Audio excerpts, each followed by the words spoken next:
Hola, buenos días. Bienvenidos a todos y a todas a este coloquio de investigación en diseño organizado en el marco del Congreso de Enseñanza del Diseño. Quiero darles la bienvenida a los expositores, a la co-coordinadora Felicitas Luna, directora del Museo de Arte Popular José Hernández, y a Ana García López, directora del Grupo de Investigación de la Universidad de Granada, y a todos los autores que han colaborado en esta publicación, que van a hacer sus ponencias en el día de hoy. Bueno, es un gran gusto para nosotros recibirlos y poder llevar adelante otro número del cuaderno del Centro de Estudio en Diseños y Comunicación. Es el segundo que hacemos en colaboración con el MAP, con el Museo de Arte Popular José Hernández, y el primero que hacemos con la Universidad de Granada, siguiendo una línea de investigación que venimos desarrollando ya desde hace unos años. Quiero agradecer a la universidad, quiero agradecer especialmente a Fabiola Knopp, editora de Cuadernos, que bueno, estuvo hasta último momento ayudándonos con los ajustes y demás, y sabemos todo lo que el equipo de la universidad estuvo corriendo estos últimos días para llegar a punto con todo. Así que, bueno, les doy la bienvenida nuevamente y, bueno, Felicitas, te dejo a vos para tu presentación. La idea del coloquio va a ser que vamos a tener una dinámica de 8 minutos por exposición. Vamos a dejar un espacio final para debate, preguntas que pueden hacer los participantes desde el chat. Y bueno, ya después podemos hacer un cierre después de todas las ponencias. Voy a ir dándoles paso a cada uno de los ponentes después de la presentación. Felicitas. Estamos, espero que se escuche bien. Se escucha bien. Bienvenidos a, como dijo Jimena, a esta jornada, estas horas de reflexión sobre lo que significa la artesanía, el diseño y las comunidades hoy, el desafío sobre todo que tenemos las instituciones. Nosotros somos un museo en la ciudad de Buenos Aires dedicado a la artesanía tradicional y contemporánea. Entonces, todos estos trabajos interdisciplinarios, estos trabajos de reflexión, estos trabajos en conjunto con instituciones de investigación y con técnicos que reflexionan sobre las artesanías, a nosotros como equipo en el museo nos revitalizan, nos posicionan en el desafío y sobre todo nos hace estar actualizados. Nosotros tenemos un gran compromiso, no solo dentro de los artesanos y el campo artesanal, sino también con el público, y entonces también estos dos lineamientos me parece que confluyen en lo que es la investigación. Y sumar, como hicimos este año, y en esto la verdad que quiero agradecer, como dice Jimena, al equipo del museo fundamentalmente, porque además nosotros tenemos que seguir con otras líneas de trabajos dentro de la institución. Es un gran desafío, pero me parece que es un desafío y un compromiso que les van a contar ahora el proyecto de investigación que estamos encarando este año, Mirta Bialogorsky y Paola Fritz, que lo hacemos encantadas y lo hacemos justamente porque creemos que en lo vital y sobre todo después del COVID, sobre todo la experiencia de COVID, lo necesario que son este tipo de articulaciones eh, para que la artesanía y sus artesanos reflejen que están vigentes y que hay mucha vitalidad. Entonces, queremos agradecer a todos los colegas latinoamericanos que están acá presentes y sumar, como dice Jimena, a todo el equipo docente de la Universidad de Granada. Para nosotros es un lujo. El año pasado presentamos en conjunto un cuadernillo con todo el equipo de la universidad y con los centros de investigación de Nueva Zelanda, que eso pueden consultar, también en esta línea de trabajar sobre diseño y también trabajar sobre lo que significa para las instituciones, trabajar con el tema de género y tema de migraciones y tema de identidad. Así que no quiero hablar más, me parece, Jimena, que ya hemos entrado con cierta demora. Sí creo que para las instituciones y para los museos, para nosotros es nutrirnos de ustedes, es también futuras vetas de trabajo de investigación. Creo que este año empezamos con el pie derecho con el proyecto de neoartesanías, que es lo que se va a explicar después, en el caso nuestro del museo, porque ganamos un subsidio de mecenazgo, un fondo desde el gobierno de la ciudad, así que para nosotros presentar a la artesanía con estos nuevos enfoques, bueno, vamos a ver qué repercusiones tenemos en el público, sobre todo, y en la comunidad cuando el museo se vuelva a reabrir, que esperamos que sea este año, no más de octubre, nosotros eso no sabemos. Así que agradecemos a todos ustedes, en nombre de Jimena y todo el equipo, su tiempo. Gracias. Gracias, Felicitas.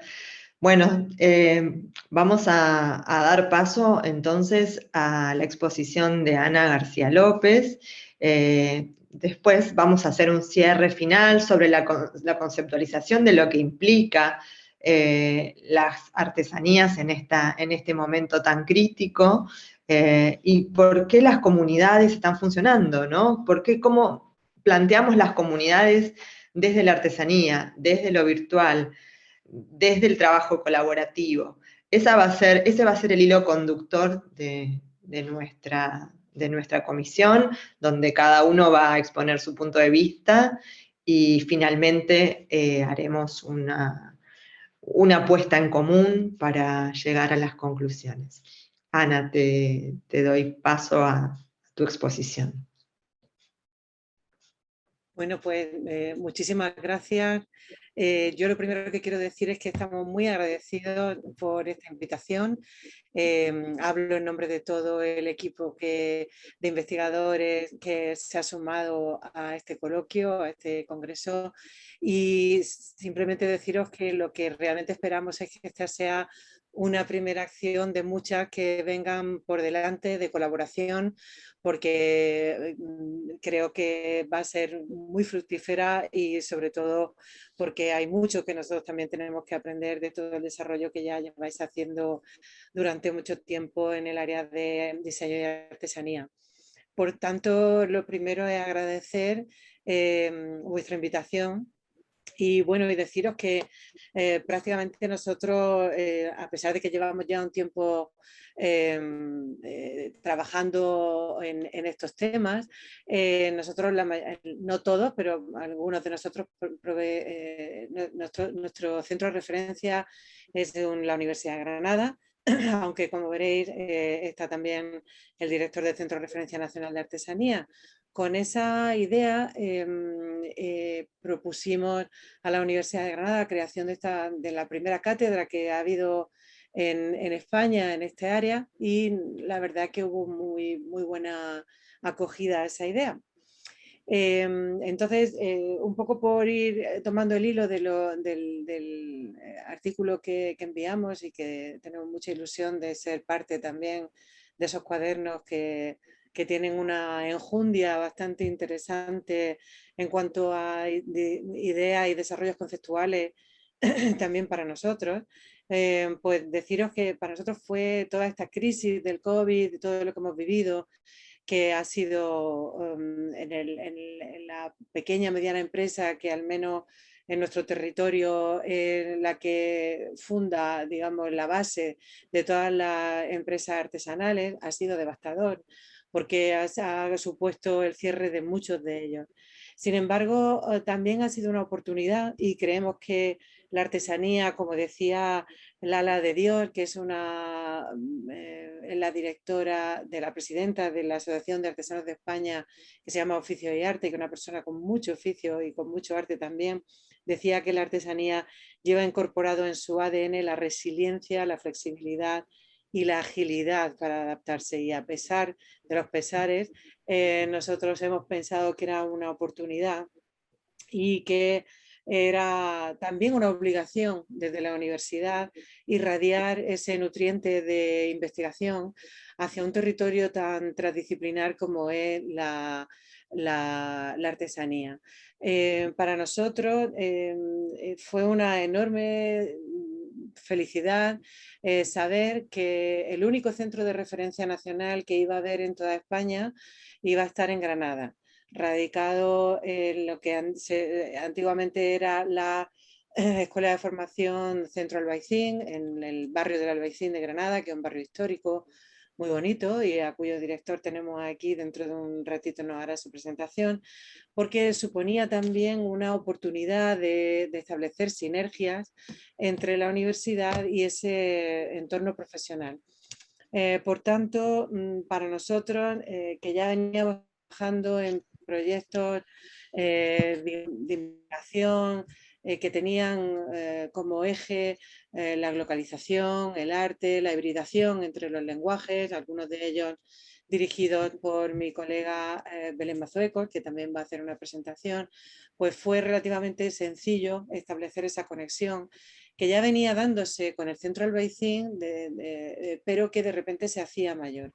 Esa posibilidad se abrió de una manera mucho más certera en la universidad cuando pudimos establecer esa cátedra que en realidad lo que viene a suponer es un apoyo más allá de las bellas artes. Nosotros estábamos participando con el Centro Albaicín desde las bellas artes y todo lo que el territorio que tiene en su haber, ¿no? La restauración, el diseño, el propio arte contemporáneo, etcétera. Pero queríamos abarcar un poco más y la cátedra nos daba la oportunidad de conectar todos los saberes de la universidad hacia la artesanía. Eso implica hacer partícipe a los colegas y compañeros desde ingeniería de datos, ingeniería de materiales, económica, marketing, derecho, es decir, aunar todo un nutriente transversal de conocimiento trabajando proyectado hacia la artesanía y los artesanos. Eso es lo que realmente ganamos cuando propusimos la cátedra. Ya habíamos trabajado previamente en ella a través de lo que llamamos UGR Art Lab, que fue un laboratorio de innovación artesanal y diseño. Habíamos hecho los encuentros de artesanía, diseño y arte, siempre entre la Facultad de Bellas Artes y el Centro Albaicín. Pero qué duda cabe que cuando hemos podido incorporar a compañeros, por ejemplo, especialistas en inclusión, especialistas en economía circular, especialistas en ingeniería de materiales, pues hemos ganado un enorme territorio que hemos puesto al servicio de la artesanía contemporánea. En ese sentido hemos tenido nuestro gran cómplice, es el director de ese CRN, que recibe un mandato del Ministerio y también financiación de establecer modelos de formación y de investigación hacia todos los territorios de nuestro país y con posibilidad de ampliar al ámbito internacional. De modo que eso ha permitido también pedir y solicitar y ganar algunos proyectos de investigación que hemos hecho de forma conjunta, como por ejemplo Maker Art, que se está desarrollando ahora hasta junio de 2022, que es una propuesta para la transformación digital de la industria cultural relacionada con la artesanía a través del diseño, los procesos colaborativos y la cultura maker, que fue el hermano pequeño de un proyecto mayor que ganamos en enero, que fue un proyecto europeo donde también participan compañeros de la Universidad Adolfo Ibáñez de Santiago de Chile, y donde se amplía, digamos, los horizontes de ese Maker Art. Todo eso ha sido en un solo año prácticamente, en poco más de un año. O sea que para nosotros ha sido un acicate, digamos, el tener un momento tan complicado, porque realmente ya hemos visto que era el momento. Ahora era el momento, no había que entretenerse más cuestiones relacionadas con el, como yo digo, hay que, habría que, vamos a hacerlo, ¿no?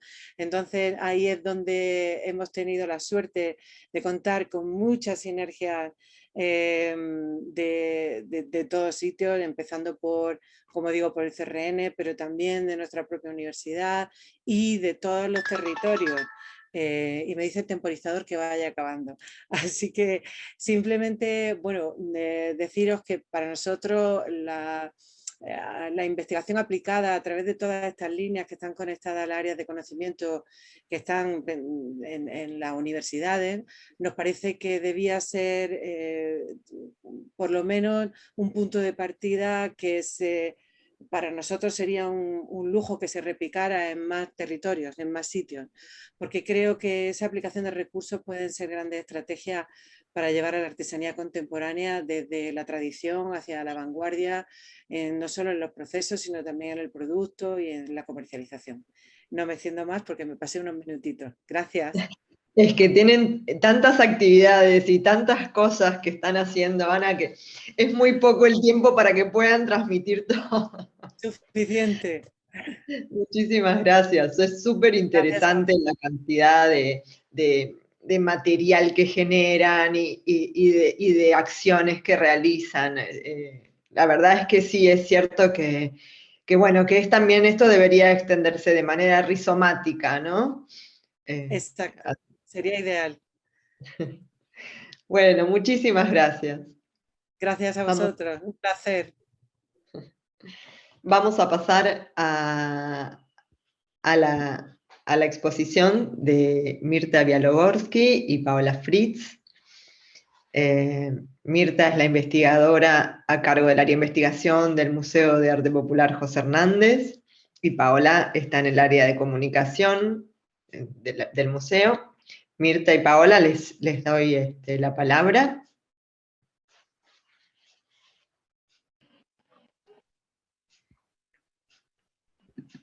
Bueno, hola, buen día. Muchas gracias. Me pongo la presentación y gracias por esta invitación. Me parece que es un espacio genial que nos tenemos el lujo de darnos de reflexión y de la posibilidad también pensarnos en nuestras propias prácticas y de pensarnos en relación con los artesanos y con las prácticas de los artesanos. Como dijo Jimena, bueno, yo trabajo, me encargo del área de comunicación del museo y del área de promoción artesanal. Y hago este trabajo junto a Mirta Bialogorsky, que coordina el área de investigación del museo, y venimos trabajando conforme a la misión del museo con las artesanías tomadas en tanto patrimonio cultural y a los artesanos y artesanas en tanto productores culturales. Nos interesa, además de la gestión, trabajar en visualizar los cambios que va teniendo los distintos aspectos y condiciones del campo artesanal, que tomamos que no está dado, sino que es absolutamente dinámico, que cambia en los lugares, en los tiempos, en distintos momentos, y que para el museo, como actor protagonista también del campo artesanal, es fundamental para repensarse en sus prácticas y pensar en la gestión cultural, estar atento a los cambios que se van dando dentro del campo, ¿no? En ese sentido, le interesa trabajar con los discursos en un sentido amplio de la palabra, de los propios artesanos, de los públicos, de otras instituciones, de investigadores, de técnicos y y los discursos que genera el propio museo. Desde hace algunos años venimos visualizando que se dan ciertas transformaciones en la producción artesanal, que si bien son disímiles, son distintas entre sí, pertenecen a campos separados, nos llevan a preguntarnos si nosotros podemos identificarlos como un nuevo fenómeno, porque tienen características en común. Entonces empezamos a pensar en este concepto de neoartesanía para identificar este nuevo fenómeno. El mismo para nosotras se da dentro del campo de las artesanías contemporáneas y se caracteriza por componentes tradicionales y componentes modernos, por una combinación entre componentes tradicionales y modernos que se puede llegar a dar entre los materiales y las técnicas, con el uso de nuevos materiales, con la aparición de nuevas tecnologías y con los procesos también de producción. Estos rasgos para nosotras van configurando una identidad propia y se constituyen como objetos portadores de estética, de funcionalidad, de simbolismo. Encontramos que esta producción se da entre el trabajo colaborativo entre los propios artesanos, artesanos de comunidades de pueblos originarios, artesanos urbanos o contemporáneos, artesanos que trabajan con otros profesionales, como los diseñadores, por ejemplo, arquitectos, y otras profesiones, o bien también son llevadas a cabo por un mismo artesano. Y las circunstancias por las que aparece este nuevo fenómeno, creemos que bueno, sin duda se deben al fenómeno, al desarrollo, digamos, del sistema capitalista y todo lo que trae aparejado, ¿no? Tienen que ver con la aparición de nuevas tendencias, modas, mercados, tiene que ver como una forma nueva de pensar la interacción entre lo local y lo global, está relacionado con la problemática medioambiental, con la sustentabilidad, es decir, todos estos aspectos tan complejos del sistema capitalista y de los tiempos que estamos viviendo hacen que se reconfigure modificaciones, digamos, dentro del campo y que aparezca este nuevo fenómeno, en donde nos interesó en la publicación que presentamos apuntar a la heterogeneidad, digamos, de la construcción de este término, que no lo damos como una categoría cerrada, sino como una categoría que se va repensando y que se va modificando y y que está en donde confluyen, digamos, distintos actores con diferentes opiniones y que lo construyen de distintas maneras. Así, por ejemplo, atendiendo, digamos, a circunscribir el campo de la neoartesanía, observamos, por ejemplo, que hay algunos actores que identifican el concepto de neoartesanía como un concepto viejo, que viene desde la década del 70, por ejemplo, en donde no se alude a un fenómeno novedoso, en donde aparece en este caso muy ligado el concepto de la artesanía contemporánea, urbana, y por otro lado, en contraste, algunos actores, artesanos, técnicos, investigadores, nos hablan de que es un nuevo fenómeno, que da cuenta de procesos actuales de producción, en donde se evidencia ya no una diferenciación entre lo tradicional y lo moderno, sino un entrecruzamiento. Para algunos, entonces, incluye solo a las artesanías urbanas y para otro incluye a las artesanías tradicionales y el carácter innovador que puede llevar intrínseco, y que es otra de las cuestiones, este tipo de artesanías. Otra discusión que se da, por ejemplo, y a la que hacemos referencia en la publicación, es si se definen por el uso de materiales no tradicionales, por el uso de nuevas técnicas, en donde hacemos referencia, por ejemplo, a las nuevas tecnologías en la aparición y también cómo cuestionan el antiguo concepto, digamos, o el concepto que se manejó tradicionalmente, inclusive por el propio museo, de artesanía, en donde estaba una de las características, digamos, principales del término artesanía, estaba dado por la utilización de un procedimiento manual y de escasa o nula posibilidad de la utilización de herramientas complejas o mecánicas, y en donde ahora aparecen en algunos casos artesanías que están realizadas, por ejemplo, con tecnología 3D, en donde además aparecen todas las otras características de la artesanía, como por ejemplo la transformación de la materia prima, el manejo de un oficio, el manejo de técnicas para realizar las piezas. Por otro lado, además,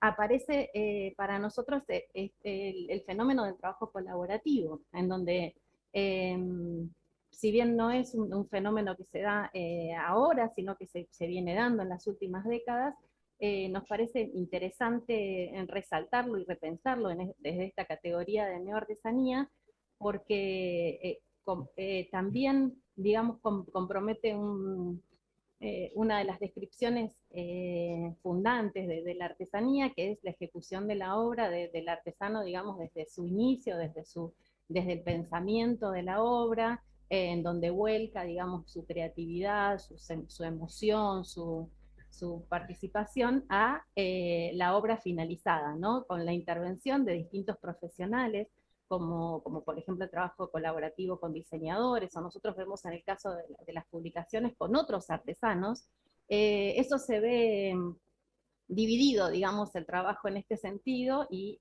nos hace pensar en un nuevo tipo de producciones en donde nos preguntamos si podemos llamarlas neoartesanías.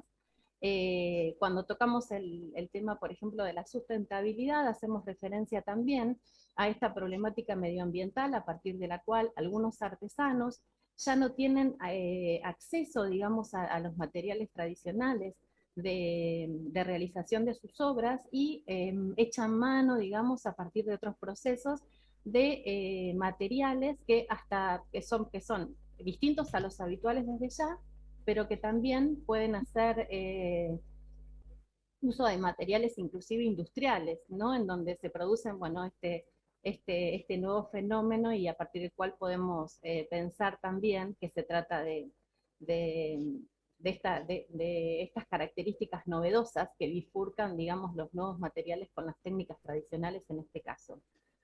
Un poco de esto es de lo que se trata, digamos, en la publicación a la que abordamos, en donde nos interesa, bueno, llegar a pensar, lejos de definir una categoría, las distintas dimensiones que presentarían este fenómeno de neoartesanía como un fenómeno social más abarcativo, como es el campo artesanal pensado desde este actual contexto de la globalización. Muchas gracias. Bueno, muchas gracias Paola y Mirta. Sí, es una cuestión del lenguaje, pero también es una cuestión de la realidad y de las prácticas, ¿no? Y que a veces, bueno, desde los centros de investigación tratamos como de, no digo, no se trata de etiquetar o clasificar, pero sí de poder detectar los fenómenos y poder comunicarlos, ¿no? Y poder analizarlos y comunicarlos. Para eso es que me parece interesante todo este aporte que también se va a ver reflejado en una muestra que el museo está preparando sobre este tema. Entonces, es enfocarlo desde las distintas aristas y poder darle al fenómeno una comprensión que sea de alguna forma didáctica en su comunicación también. Así que bueno, por eso estamos en las áreas de educación y de investigación trabajando junto con los productores, ¿no? Bueno, muchísimas gracias. Bueno, le vamos a dar paso a Antonio Suárez Martín. Antonio es director del Centro de Referencia Nacional en Artesanía, el Centro Albaicín, que es un centro de formación profesional y a su vez acaba de ser hace poco tiempo nombrado Centro de Referencia Nacional, que después nos va a explicar seguramente Antonio en qué consiste todo esto, porque es un centro con muchísima tradición en lo que es la formación de oficios artesanales, pero a su vez ahora tiene una jerarquía dentro de lo que es España para poder llevar adelante programas interesantísimos en cuanto a la formación y difusión de las artesanías. Antonio, muchísimas gracias. Antonio también pertenece al grupo de investigadores de la Universidad de Granada y a la Cátedra de Diseño y Artesanías de la Universidad de Granada. Hola, buenos días allí en Argentina, buenas tardes aquí en España. Quiero agradeceros pues, que nos permitáis, por lo menos en mi caso, que no vengo del ámbito universitario, que vengo de la administración pública, del ámbito profesional, pues para mí es un lujo poder estar en este tipo de foros para poder aportar la visión que tenemos muchas veces desde el ámbito no academicista, no de no académico. Nosotros estamos muy contentos de nuestro casamiento con la Universidad de Granada porque nos permite acercar a los profesionales. Nosotros trabajamos con los profesionales de la artesanía, principalmente, evidentemente, de nuestro territorio, pero nuestro ámbito es nacional y tenemos relación con todos los artesanos de España. Entonces, el poder acercar a los profesionales al ámbito universitario y que podamos trabajar en ese doble feedback de transferir, de investigar y esa investigación se transfiera a la actividad productiva y que desde la actividad productiva nos demanden qué necesitan saber para que se investigue en la universidad, pues creo que es una vía importante de trabajo que creo va a tener en el futuro unos resultados bastante satisfactorios. Por cierto, Ana, que te estoy viendo, muchísimas gracias por tus palabras, como siempre. Bueno, os cuento un poco brevemente por el tiempo el Centro de Referencia Nacional. Bueno, nosotros somos un centro de formación que llevamos 21 años, así que se creó hace 21 años, pero pertenecemos a la Junta de Andalucía, al gobierno de la región, de aquí en España, pero por nuestra trayectoria nunca dejamos de ser solo un centro de formación, sino que nos metíamos en todos los charcos, metíamos en proyectos transnacionales, nos metíamos en proyectos de investigación, hacíamos todo tipo de actividades que nos surgían, hasta ferias hemos hecho internacionales para traernos proveedores de todo el mundo aquí, para poder facilitarle ese tipo de acceso a los profesionales. Entonces, eso nos lleva a que con el tiempo, pues en España se decide crear una serie de centros de referencia en cada uno de los sectores productivos. Pues bueno, pues tenemos el sector de automoción, el sector de mecánica, química, pues bueno, entonces se crea una familia que se llama la familia de arte y artesanía dentro de la formación profesional y deciden que nosotros seamos ese centro de referencia. Los centros de referencia tienen 3 líneas muy concretas de trabajo, una de investigación y de observación, siempre en esa doble vertiente de, por un lado, la propia formación de los profesionales, pero también de las necesidades del propio sector, ¿no? Es decir, qué avances se producen en el sector para que nosotros pues, se los podamos facilitar tanto a los profesionales, a los artesanos en este caso, como incorporarlo a la formación. Entonces, como decía, tenemos una primera de observación e investigación, tenemos una segunda de desarrollo, innovación, formación y experimentación. La idea es que primero observemos, a partir de investiguemos, después a partir de desarrollemos políticas que permitan después experimentarlas y por último una tercera línea que está empezando a tener fuerza en nuestro país, en España, y es el de la evaluación y acreditación de competencias. España tenemos actualmente un problema de que el 42% de la población activa no tiene una titulación. Eso hace que en Europa pues, se nos vea como bichos raros muchas veces y entonces desde el propio gobierno de España hay un interés porque se potencien todos aquellos profesionales que por otras vías no formales han adquirido los conocimientos, pues puedan a partir de un proceso de evaluación poder acreditarse con esa formación profesional que realmente adquirieron por su actividad profesional a lo largo de los años. Bueno, y eso es otra de las actividades que creo que va a ser muy interesante desarrollar nosotros en el futuro. ¿Por qué cuando se me invita a participar en esta comisión que iba muy centrada en temas de comunidades, en temas de artesanía, evidentemente en una universidad vinculada, una facultad vinculada al diseño, pero yo creo que desde el ámbito en el que nosotros nos movíamos, creo que era importante escribir sobre uno de los problemas que tenemos y creo que es un problema por la literatura que leo de otros países, principalmente de Hispanoamérica, es un problema que tenemos todos y es que durante muchos años venimos detectando cuáles son las necesidades que tenemos en el sector, necesidades para que el sector evolucione, para que mejore, pero no llegamos nunca a incorporarlo en la mayoría de los casos a los programas formativos que los diferentes sistemas existen para formar a profesionales, en nuestro caso de la artesanía. Y en España tenemos un conglomerado de fórmulas para llegar a los oficios. Tenemos desde los centros, las escuelas de arte en el sistema educativo, tenemos los centros de formación profesional como el nuestro, para el empleo, incluso las propias facultades de Bellas Artes, escuelas de diseño, sus egresados terminan dedicándose a la artesanía, muchos de ellos.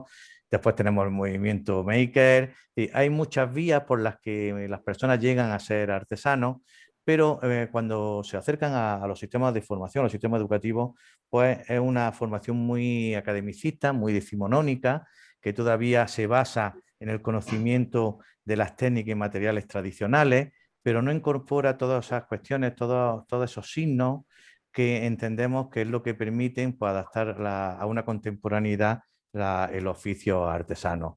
Y por eso de ahí venía el plantear en mi capítulo, en mi artículo de la revista, el que debemos de detectar todas esas señales, que muchas de ellas desde el 2010 venimos ya hablando, muchos profesionales en diferentes congresos, jornadas, seminarios, etcétera, como son el tema, por ejemplo, del tema de incorporar conocimientos básicos de diseño, algo tan sencillo como eso, a los propios artesanos para que puedan ir mejorando o contemporaneizando sus productos. Todo el tema también, que ahora está muy de moda, pero evidentemente a partir de una presión social y una necesidad que surge con el tema de la sostenibilidad, el medio ambiente, la gestión de los residuos, todas esas externalidades negativas que de alguna manera socialmente se está pidiendo por parte de la sociedad erradicarla, y que la artesanía, que siempre hemos tenido ese subtítulo de ser sostenibles, de ser medioambientalmente eficaces, pues todavía en muchos talleres se sigue contaminando bastante con algunos de los materiales que utiliza. Y después otro tema bastante también interesante, todo el tema del reciclaje, que nunca se ha trabajado en los talleres artesanos. Entonces creo que es otra de las líneas que es importante abordar dentro de los programas de formación. Evidentemente lo hemos detectado sobremanera, por mucho que lo digamos y que nos llenamos los textos hablando de la incorporación de la tecnología a la artesanía, y con todo lo que la polémica que siempre genera entre los hechos a mano, los no hechos a mano, etcétera, sí nosotros creemos que es muy importante la incorporación de la tecnología en todos aquellos procesos productivos que no ofrecen un valor añadido a los productos y que permitirían reducir costes, y que han venido ya para quedarse, y que evidentemente no incorporarlos a los centros de formación, que muchas veces no lo están haciendo, pues después obliga a los artesanos a tener que formarse de una manera paralela en todas estas cuestiones. Ahora con la pandemia, la propia Universidad de Granada, aquí en España, realizó una encuesta donde se detectaba, pues, que la mayoría de los profesionales estaban alejados en la parte productiva sobre todo, pero incluso en la parte más relacionada con el marketing, el tema de páginas web, comercio electrónico, redes sociales. Tiene un 60% de los artesanos de nuestro país pues no se movían en ese ámbito, y cuando de pronto llega una pandemia que te obliga a estar en casa, pues no venden ni lo que tenía en estocaje. Es decir, que genera un problema muy grande, y debemos de abordar definitivamente todas esas cuestiones. Y después hay también otra que creo que es fundamental y que siempre pasa de soslayo en toda la formación de los oficios artesanos, esto es el tema de la gestión empresarial.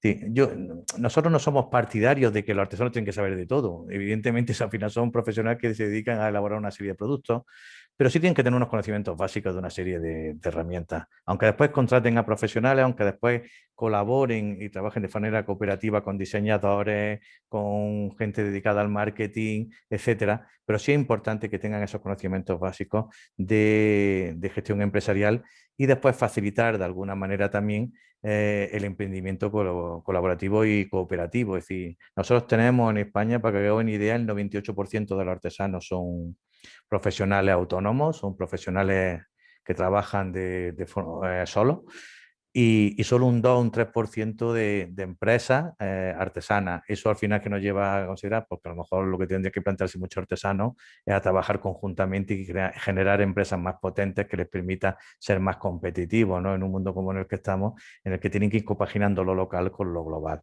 Y bueno, de alguna manera esto era lo que he intentado trasladar en mi capítulo, que a lo mejor se sale un poco también de la temática general, pero creo que era importante abordarlo y que quede constancia de que necesitamos darle ese meneo, ¿no? Ese empujón a todo el sistema de formación en los oficios artesanos. Muchas gracias. No sé si me he alargado mucho, me he quedado corto, pero bueno. No, está muy bien. Muchas gracias, Muchas Antonio. gracias.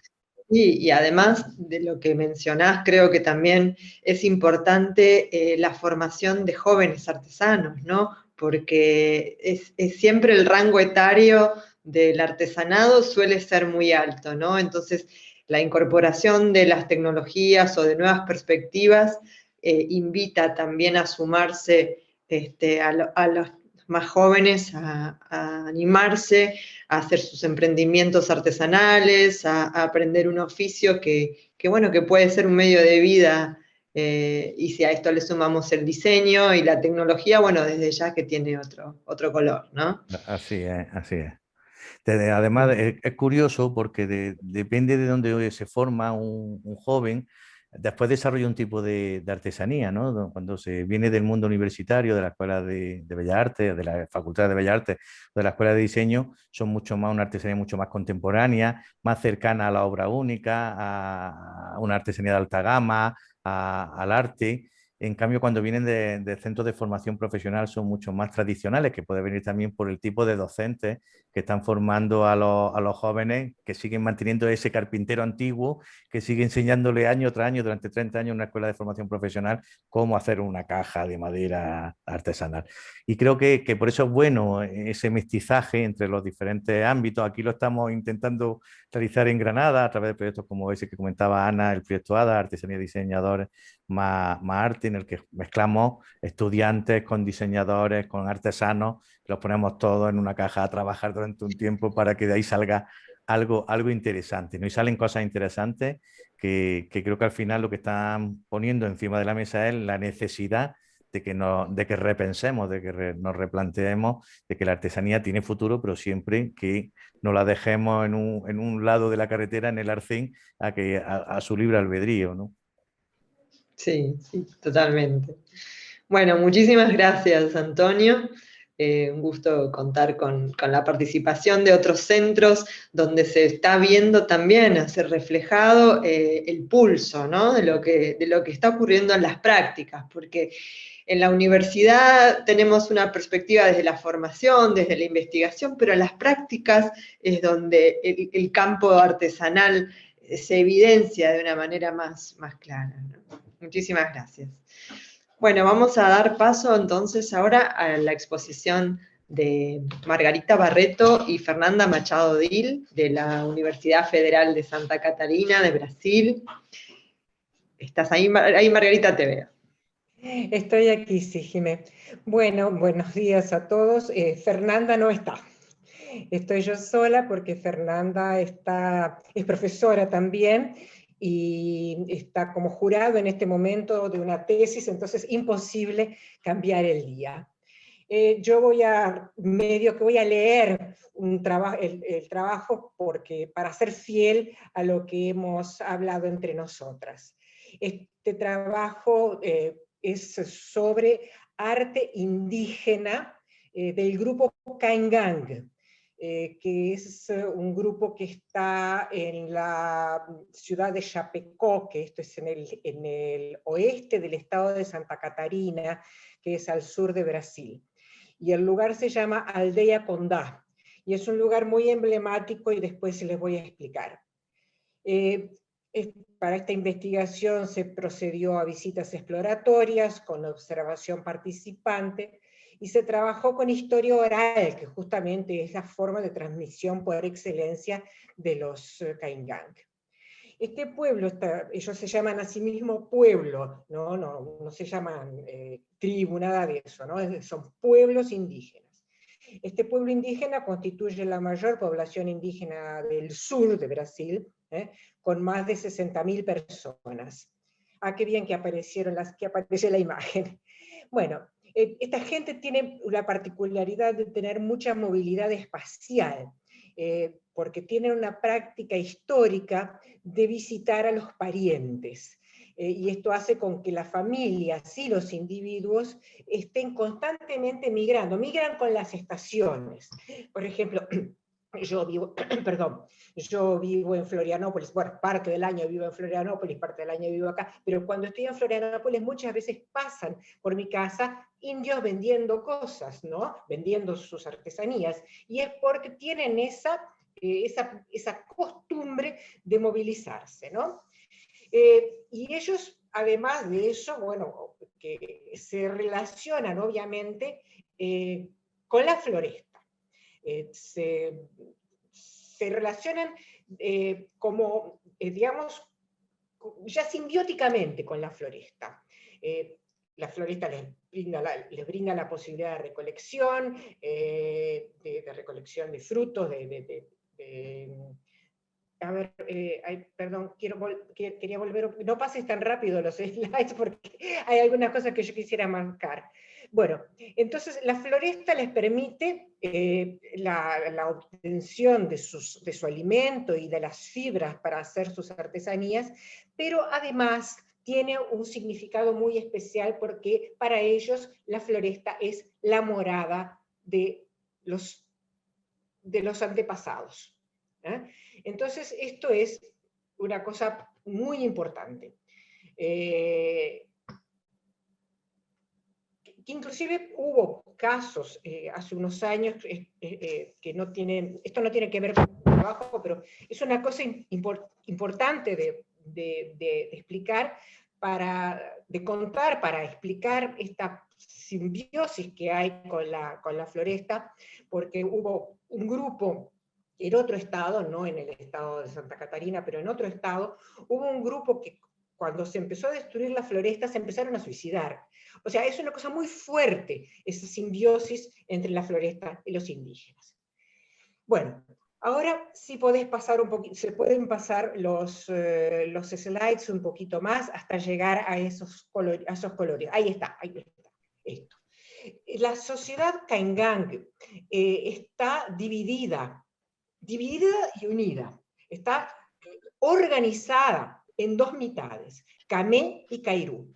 Y estas mitades, Camé y Cairú, son las que dan como consecuencia los diseños, la pintura corporal. Esto que ustedes ven en la lámina aquí es la pintura corporal que ellos tienen. Entonces, la mitad Camé se casa con la mitad Cairú. Y cuando un Cairú muere, se entierra en la mitad Camé. Entonces hay permanentemente un intercambio que, bueno, para nosotros es difícil entender. Nosotros tenemos otra organización social y es difícil entender.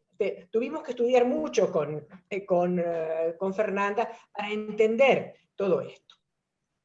Y esta pintura corporal tiene marcas. Entonces ustedes ven que son diferentes las marcas. Y entonces eso es el factor de diferenciación externa, digamos, ¿no? para el que lo ve de afuera. Bueno, vamos a ver dónde hicimos esta investigación. Yo les comenté que fue en la Reserva Indígena Aldea Pondá, y esto se encuentra en el área rural del municipio de Chapecó. Cuenta con una población de 900 personas, que están organizadas en aproximadamente 300 familias, todas Caingang. Ellos se quedaron en ese territorio y se cree que una de las principales razones por las cuales se quedaron es que ellos constataron que allí también vivieron sus antepasados. Donde actualmente en el centro de Chapecó, donde hoy hay un importante hotel, abajo, digamos, en la parte de abajo del subsuelo, hay un cementerio Caingang. Entonces ellos hicieron, digamos, para ellos fue muy importante mantenerse en su tierra. Y lo consiguieron. Lo consiguieron a pesar de haber sufrido muchas limitaciones, mucha no tanto agresividad, sino hostilidad, ¿no? Durante el siglo XX, la negativa a reconocer el territorio indígena por parte de la sociedad chapecoense intensificó las luchas por la conquista de la tierra. O sea, al contrario, en lugar de desestimularse, se estimularon y se afianzaron más en su territorio y se intensificó el uso de la lengua Caingang, del idioma Caingang, se intensificó la producción de artesanías tradicionales.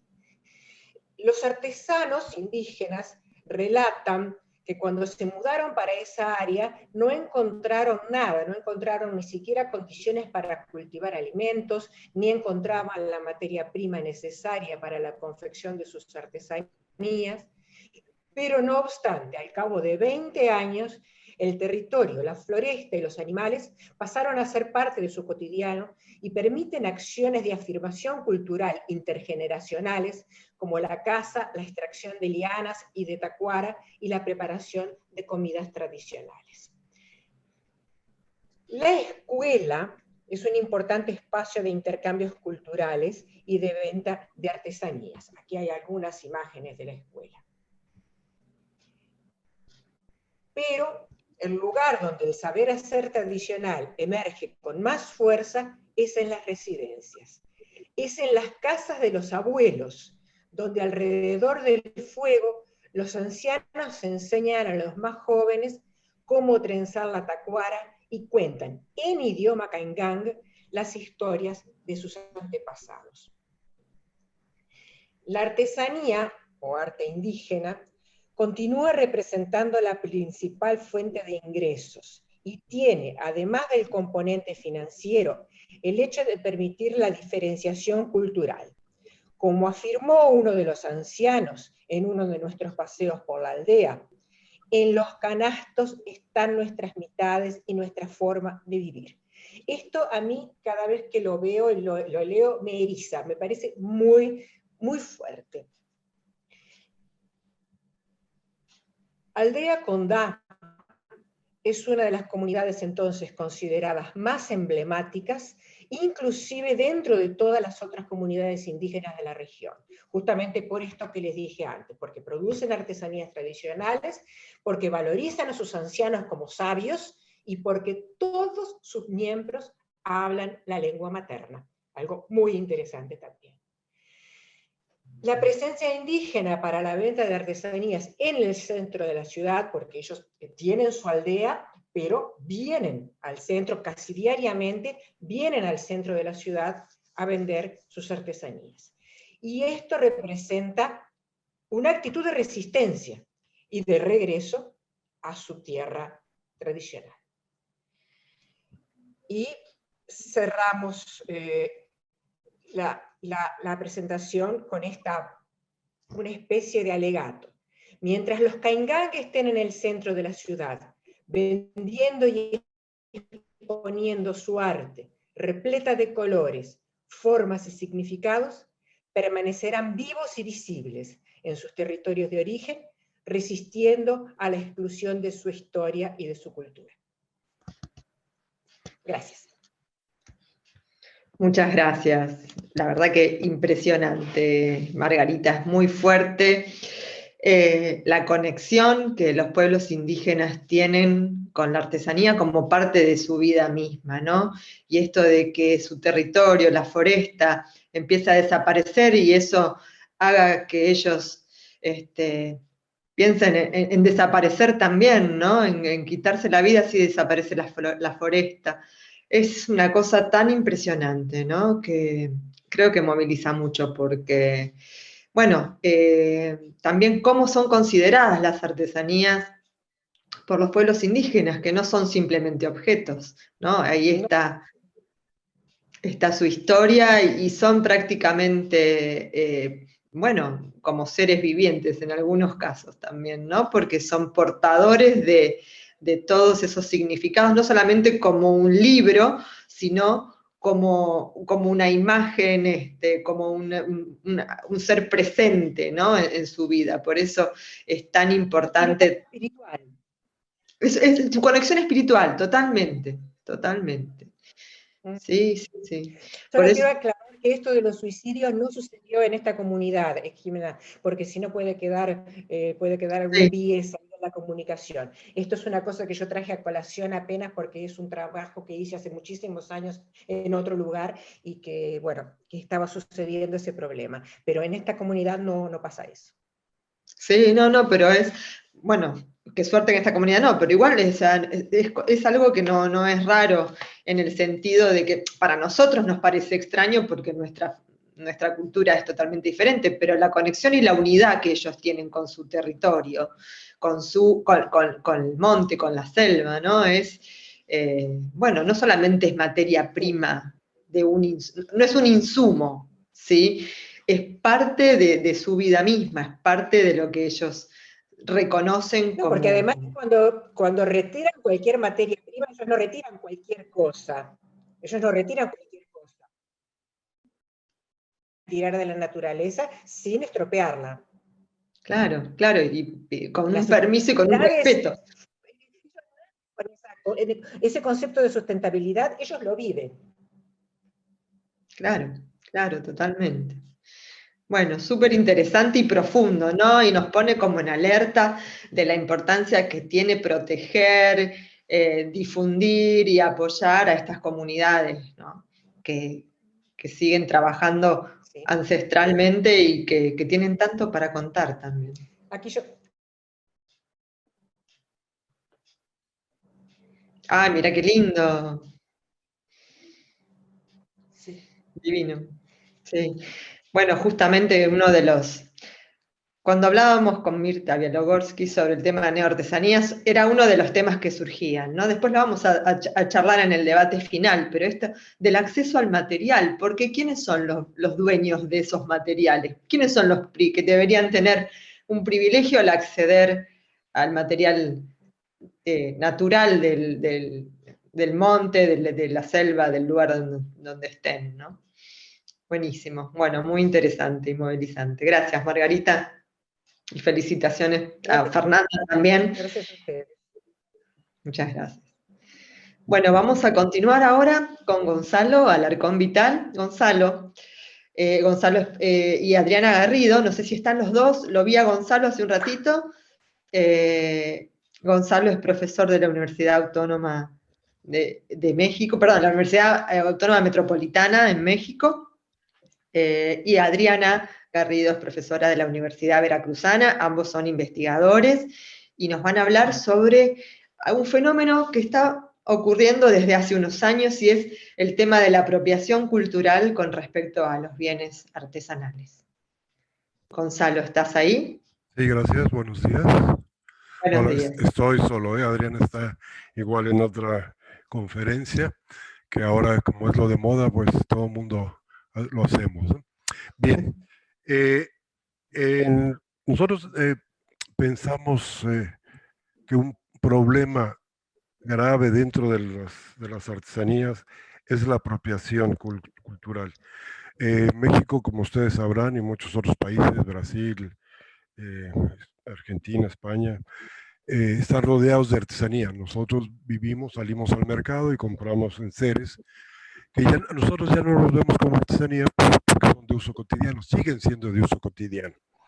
Pero hay un tipo de artesanía que se ha estado dando últimamente que ha tenido mucho éxito a raíz de que se puede ver por internet. Tanto éxito que algunas empresas internacionales han decidido que vale la pena tomar esa inspiración y utilizarla en sus productos. Hablamos, por ejemplo, de Louis Vuitton, que, bueno, ahorita lo que estamos viendo es algo que se llama Tenangos. Tenangos viene, el nombre lo toma del lugar donde se desarrolla este tipo de artesanía y ha sido muy exitoso, tan exitoso que igual en mismo México, esto es un bordado. Ahora, viendo en internet, lo podemos conseguir impreso. Entonces, es una práctica pues desleal con el artesano, porque el artesano hace una pieza como la que están viendo ustedes ahorita, le puede llevar un mes de trabajo diario, por ejemplo. Y en cambio, reproducir una pieza de este tamaño, en este formato, sobre un plástico o un tipo lona de las que se utilizan para publicidad, pues pueden hacer 50 en un día, ¿no? Sin mayor problema. Y evidentemente en un costo mucho menor. Ahí el pobre artesano, que vive además, no tiene mucho acceso a la ciudad, a los centros de venta, pues sufre ese ataque, ¿no? Estas mismas artesanías, las de los tenangos, ha sido utilizado por Louis Vuitton. Louis Vuitton fue y sacó una pieza que vale mucho dinero, muchísimo dinero, y utilizó en las telas de estos artesanos sin avisarles, sin pedirles permiso. Hubo un litigio, México cada rato está haciendo demandas a nivel internacional de empresas que les están robando, están plagiando el diseño, y pues los de Louis Vuitton lo que dijeron fue: nosotros fuimos, las compramos y las reutilizamos. Eso pues no sé si sea, aquí las tienen ustedes. Esta es, compraron la tela y las utilizaron. Uno diría, bueno, si yo la compro, yo compro algo, yo lo puedo utilizar en la manera que yo quiera. En principio sí, pero al menos dar crédito al artesano, a la artesanía, una ficha técnica que decir de dónde viene, eso no se hizo. Después de un litigio bastante largo, finalmente ahora Louis Vuitton hizo un contrato con otra comunidad en Oaxaca para que dibujen, pinten unos baúles que están haciendo, pero ya con un contrato. Lo mismo pasó con una diseñadora francesa, Marant, que hizo un primer plagio, se demandó, hizo un segundo plagio 2 años o 3 años después, volvieron a demandar, pero esta vez la demanda la hizo otra diseñadora francesa que acusaba a la primera diseñadora de haberle plagiado lo que ella había plagiado. O sea, ni siquiera metieron aquí a los artesanos, no los tomaron en cuenta, aunque los artesanos se había ya hecho por parte del gobierno mexicano, se había hecho ya una demanda. Entonces, ya nos salimos del ámbito del respeto de lo que se está haciendo, y pues se lucra con el trabajo de otros. Este es un problema bastante grave, y les digo, no solo pasa en México, y eso tiene que ver mucho con la distribución de la obra, cómo se puede ver la obra. Ahorita con lo de la pandemia, algunos artesanos han decidido que han visto que se puede vender a través de internet. Esto significa poner el catálogo a la vista, y lo más fácil es agarrar las fotos de internet y copiarlas, guardarlas, ¿no? Tenemos también, se hablaba Paola habló, y algo muy interesante, de la neoartesanía, del arquitecto, artista, diseñador trabajando con el artesano.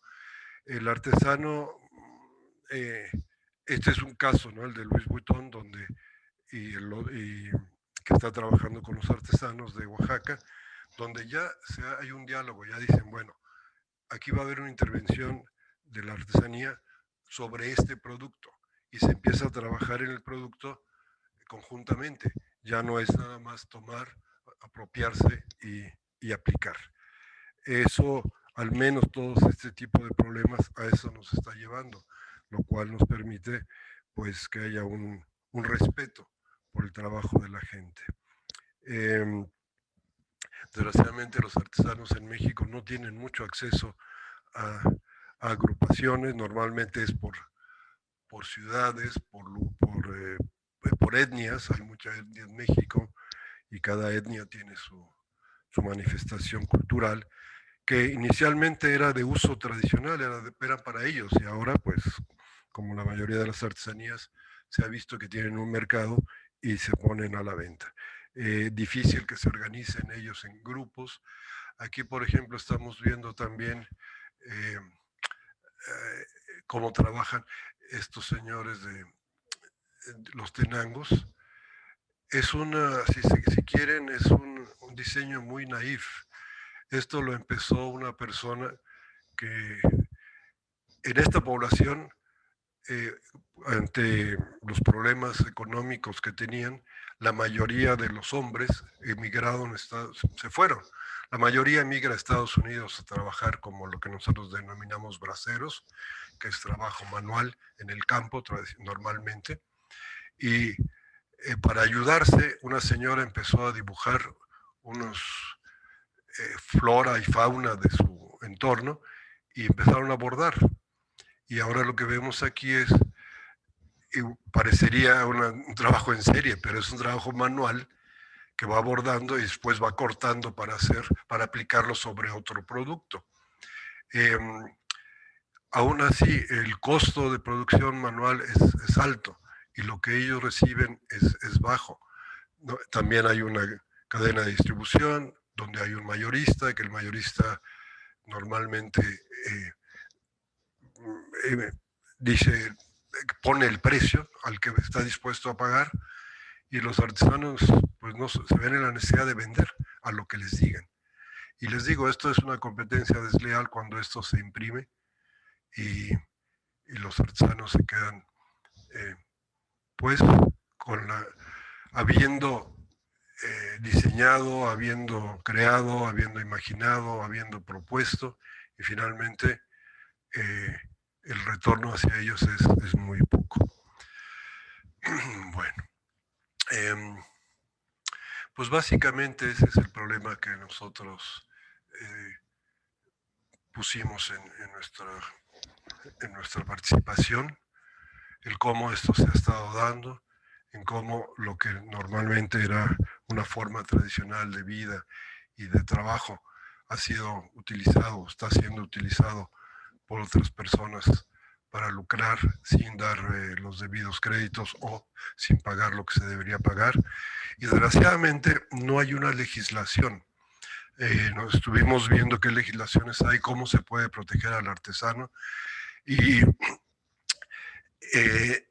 se puede hacer un derecho de autor cuando es una sola persona el que hace la obra, como el artista, pero cuando es un grupo se llama, lo ponen como un colectivo, y en el colectivo no hay un derecho de autor, es simplemente se reconoce de dónde viene ese tipo de artesanía, lo cual no les ayuda en nada. Ahora también las demandas a nivel internacional, pues las lleva a cabo el gobierno mexicano, porque el artesano mismo no puede hacerlo. Además de que, como no tiene el derecho de autor, tampoco está protegido. Es un problema recurrente que no hemos podido solucionar. Supongo que en otros países debe ser lo mismo, pero aquí la situación es bastante acuciante. Bueno, creo que con esto podríamos terminar, Jimena. Bueno, muchas gracias, Gonzalo. Sí, la verdad que es complejo, ¿no? Porque en definitiva tampoco puede haber una ley internacional para este tipo de cosas. Sería algo muy complejo de plantear, ¿no? Una legislación a nivel mundial. Tiene quizás más que ver con una cuestión ética de los diseñadores o de las empresas que utilizan las imágenes o las piezas de los artesanos. Yo creo que hay varios casos de colaboraciones buenas, positivas para ambos lados, pero también hay muchos casos de abuso, lamentablemente. De todas maneras, creo que quizás la mejor manera de combatirlo es educando, ¿no? Más que legislando y trabando, tiene que haber una cuestión de educar, de darle al artesano, por un lado, las herramientas para que aprenda a defender lo suyo y a hacer su propia, digamos, sus propios registros, o si en el caso de una comunidad, es muy difícil depender de los estados. Creo que es algo que al ser tan transversal y al abarcar distintas jurisdicciones, es muy compleja el tema de ir por la vía legal. Creo que es más una cuestión de concientizar, de educar y de buscar la forma, ¿no? Porque tal vez no está mal que compren una pieza, Louis Vuitton compre una pieza del artesano y la utilice, pero por supuesto lo que hay que ver es si el precio es justo, si la comunidad se beneficia, si tiene visibilidad, ¿no? Y entonces en ese caso me parece que tiene más que ver con una cuestión ética.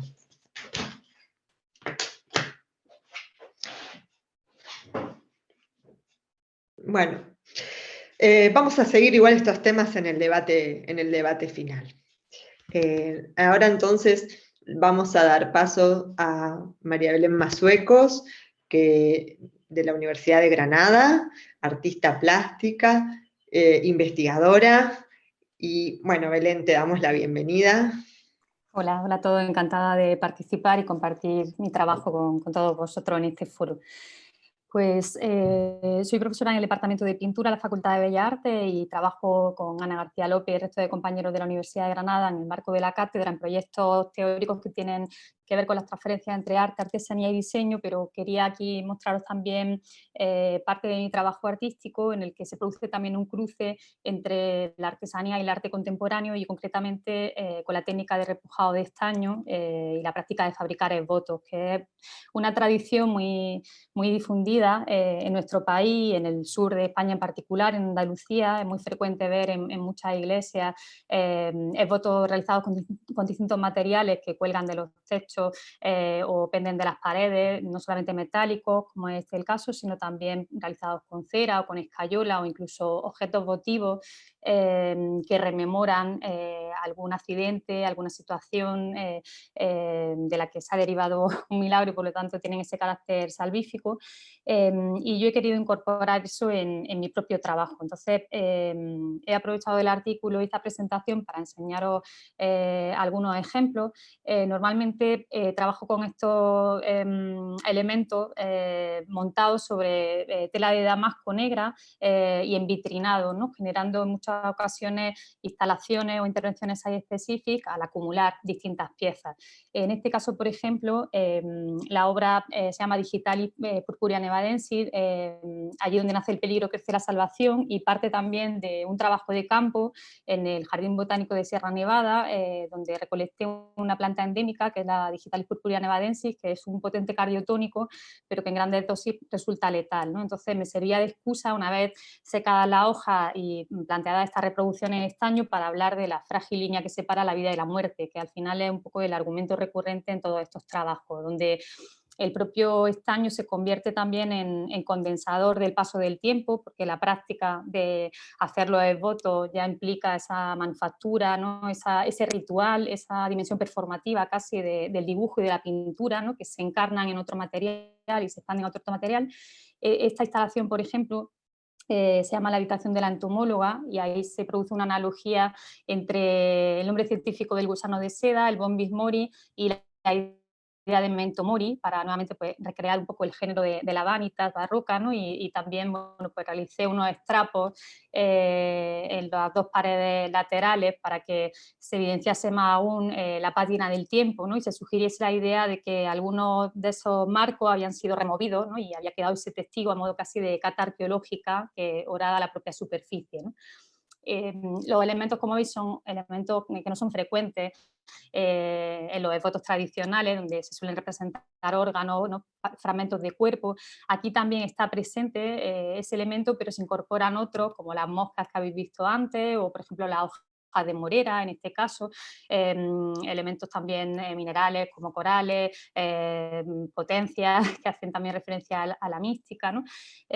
Y bueno, en ese sentido existen más artistas en la escena artística contemporánea que se inspiran también en la práctica esbotista, como por ejemplo pues, en nuestra propia región, Pilar Albarracín, ¿no? Una artista sevillana de proyección internacional que tiene obras como Techo de ofrenda, donde utiliza los vestidos de flamenca colgados del techo para sugerir esta idea, ¿no? De fotos que cuelgan de un santuario, o Marina Vargas, ¿no? Que también utiliza la iconografía de voto mexicana con la imagen del Sagrado Corazón reproducida en distintos materiales, o Andrés Monteagudo, otro granadino que en algunas piezas puntuales, en algunos proyectos puntuales como su serie de letanías, hace también ese guiño a la práctica esbotista, pero desde la fotografía.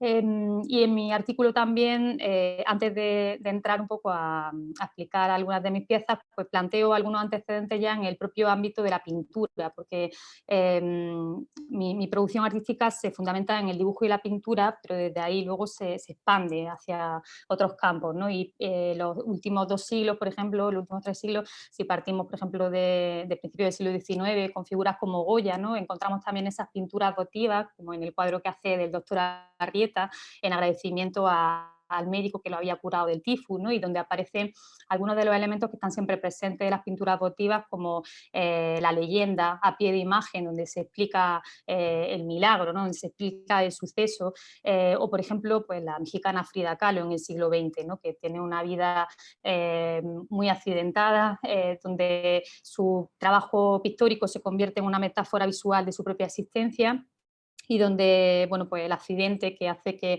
se produzca ese punto de inflexión en su propia historia vital y que se dedique, se consagre a la práctica artística, es representado un año después en un dibujo que hace Profeso, donde, bueno, pues aparecen también estos elementos propios de las pinturas votivas, como decía, como la leyenda, pie de foto, los suplicantes, ¿no? La imagen de los padres que miran al cielo, ¿no?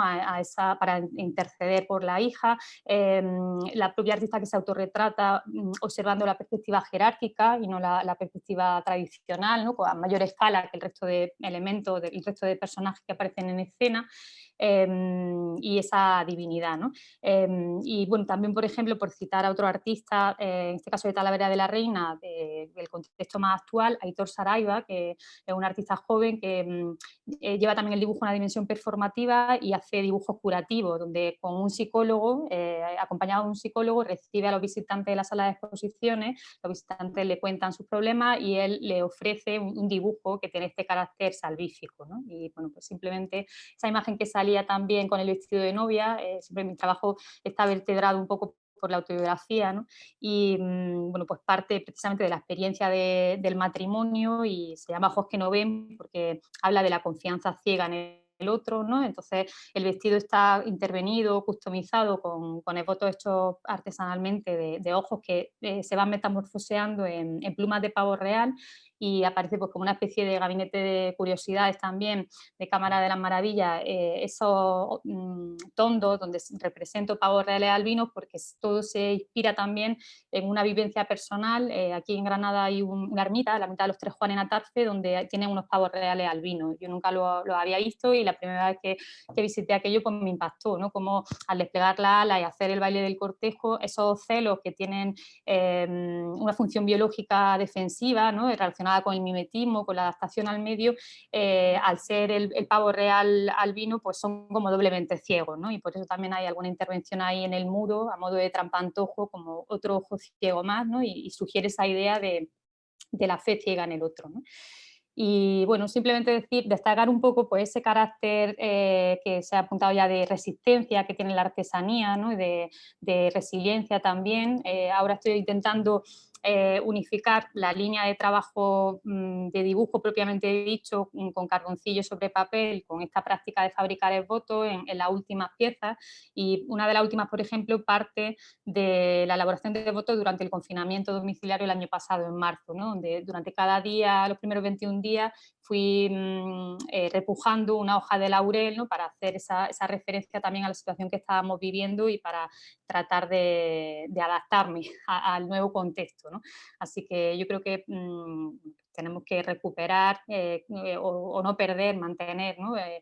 Preservar todas estas técnicas tradicionales y tratar también de incorporarlas al contexto de arte contemporáneo, porque bueno, son lenguajes que vehiculan de forma muy eficaz también ciertos propósitos expresivos que a lo mejor otros lenguajes pues no pueden hacer, ¿no? Porque en sí mismos son como un receptáculo de memoria, ¿no? Y como un condensador de esa idea de paso del tiempo. Así que, bueno, no sé si he ido demasiado rápido, tampoco no he visto a qué hora he empezado, pero bueno, en el artículo, en el cuaderno, aparecen descritas otras piezas más y con las imágenes también, así que espero que haya parecido interesante. Bueno, muchísimas gracias, Belén. Sí, es interesante la dimensión poética también, ¿no? Que se plantea en este cruce entre arte y oficio, ¿no? Bueno, siempre la metáfora nos ayuda a comprender otros aspectos. Bueno, muchísimas gracias. A vosotros. Vamos a continuar con María Jesús Cano Martínez, de la Universidad de Granada también. María, buenos días. María tiene un trabajo de investigación muy interesante sobre el tema de la artesanía y el género. que no podía faltar en esta época, en una visión de lo que está ocurriendo en el panorama del arte y de la artesanía. Bienvenida, María. Muchas gracias, Ximena. Antes de empezar, daros las gracias por la invitación, por habernos permitido participar en esta publicación tan interesante. Y bueno, como bien decías, traigo a colación un trabajo que versa sobre inclusión y género. Como bien habíais comentado al principio, la artesanía pues, posibilita esa conexión con las comunidades, esa resignificación de la identidad, y en este caso el artículo trata de hacer una revisión sobre cómo la artesanía está trabajando pues, con colectivos de mujeres con diversas problemáticas y que permiten pues ese trabajo de inclusión. También de resignificación de su propia identidad, de sus historias de vida, etc. Este trabajo viene precisamente pues en colaboración con el Centro de Referencia Nacional desde la Universidad de Granada. Como también comentó Ana, cuando comenzó el confinamiento, estuvimos realizando varios trabajos, dentro de los cuales hicimos una encuesta para ver el estado de los artesanos, sus necesidades, etc. De ese estudio precisamente vimos, con todos los datos demográficos, que había, digamos, como una feminización, una estereotipación, digamos, de los oficios artesanos con respecto al género. Veíamos que había una cierta orientación pues, de lo que eran artesanías masculinas o femeninas, por así decirlo. Y de ahí trasladamos esa idea para ver cómo se están comportando también esos trabajos de inclusión con colectivos de mujeres para valorar ese sesgo o ese posible sesgo de género y si se conserva esa estereotipación, esa feminización de ciertos oficios. El artículo que presentamos en la publicación, que bueno, también colabora, que no se me pase, el profesor César González, trabajamos precisamente para hacer una revisión de cómo se están planteando esos trabajos de inclusión de mujeres pues, con problemas de vulnerabilidad, con diferentes problemáticas. Los objetivos principales son visibilizar la artesanía como una herramienta de inclusión. Eso ante todo porque posibilita el trabajo con las mujeres, favorece la expresión de las mismas, un trabajo comunitario, de resignificación, como ya habíamos dicho anteriormente, revisar esa tipología de proyectos, por una parte asociados a trabajos artesanales, pero también viendo cómo se han mantenido otra serie de proyectos que vienen más del campo de las propias prácticas artísticas, de la arteterapia, que también están trabajando con estos colectivos de mujeres, y por supuesto pues, valorar cómo la artesanía favorece tanto la inclusión, pero también el propio empoderamiento de estos colectivos. Y eso en la revisión de trabajos hemos visto que sucede especialmente con algunos colectivos, que aparte creo que América Latina es el campo o la área donde más se está trabajando, con colectivos que resignifican precisamente la identidad de las mujeres rurales, indígenas, etc. Pasando un poco a hablar de las tipologías para centrarnos precisamente en esa posible estereotipación o mantenimiento de roles con respecto al género en esos trabajos de colectivos. Al hacer la revisión de trabajos hemos observado que la mayoría de ellos se van a centrar en dos vertientes diferentes. Si hablamos de artesanía, de trabajos artesanales puramente dichos, vemos que todos los trabajos están girando especialmente en torno a lo textil, los trabajos cerámicos, que también en parte se centran un poco en lo doméstico, en esa elaboración de los objetos más domésticos. Y si hablamos de prácticas artísticas, de experiencias que se están haciendo más relacionadas con la arteterapia, se están trabajando bastante con dibujo.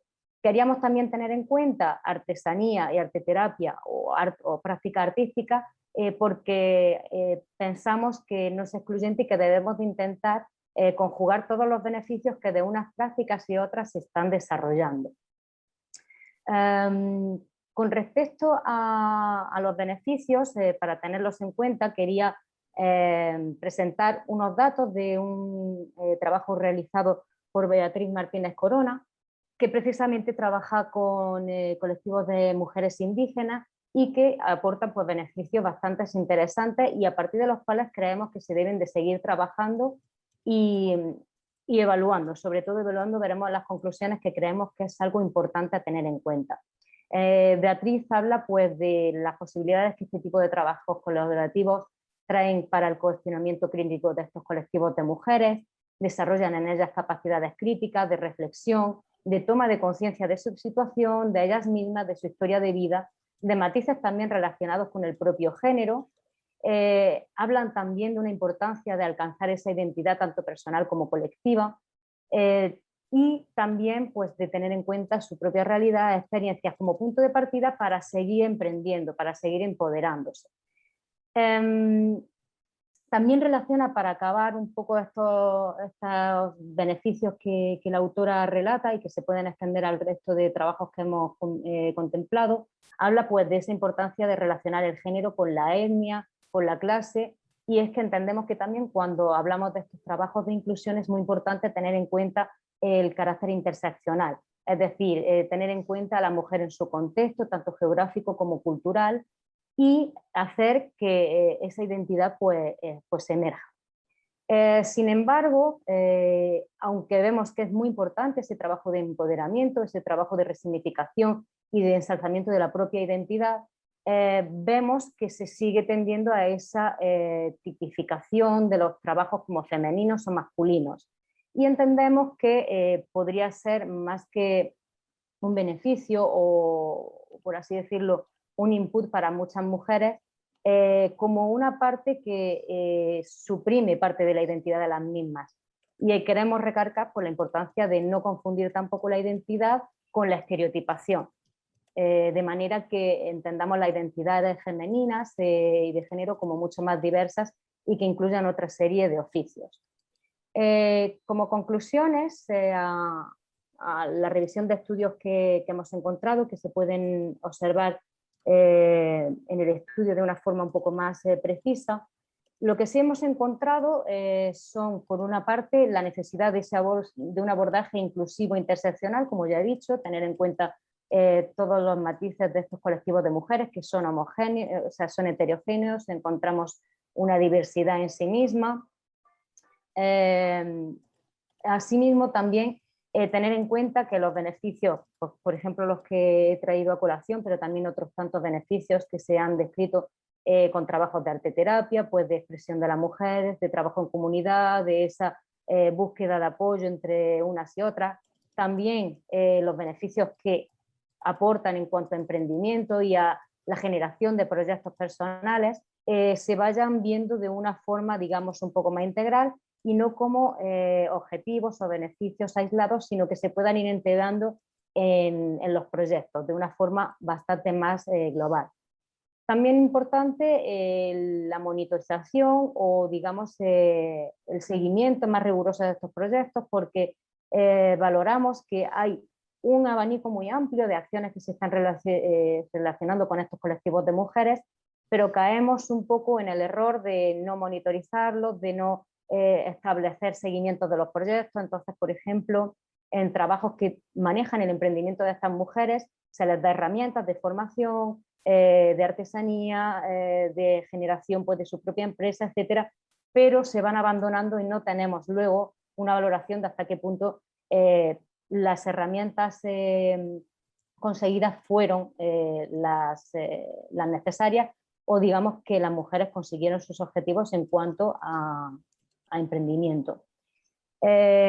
Ampliar el campo de actuación también, por supuesto, intentando que los colectivos no solamente trabajen con este tipo de oficios, que en ocasiones son muy importantes, sobre todo para hablar de la identidad de ellas mismas y de dónde vienen, pero también intentar valorar otros oficios artesanos y también valorar cuáles son los oficios artesanos que quizás les pueden aportar más, no solo a nivel personal, sino también como proyección profesional.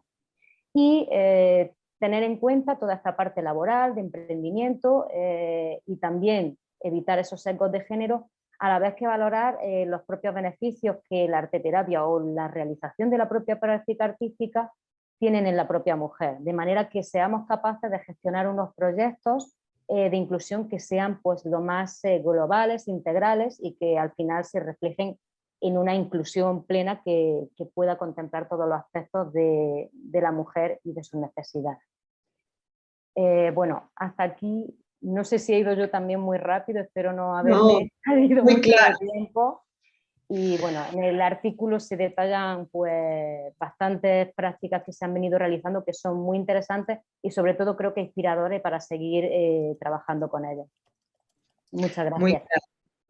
Muchas gracias, María. Muy claro la exposición y como reflexión de mi práctica, de trabajo de campo con los artesanos, la artesanía es una de las pocas actividades que las mujeres pueden realizar con sus hijos pequeños, ¿no? Y es una actividad que se puede dar en el campo, digamos, que no interfiere con la actividad familiar. Entonces, es de por sí una actividad inclusiva, incluso para las personas que no tengan las posibilidades económicas de decir, dejo a mis hijos o dejo a mi familia, puedo hacerlo desde mi casa, puedo tener un pequeño taller, puedo incorporar a los niños, tenerlos alrededor, y eso es, digamos, la gran ventaja que tiene, ¿no? Desde ese punto de vista de los saberes compartidos, del hacer de la vida misma también el oficio.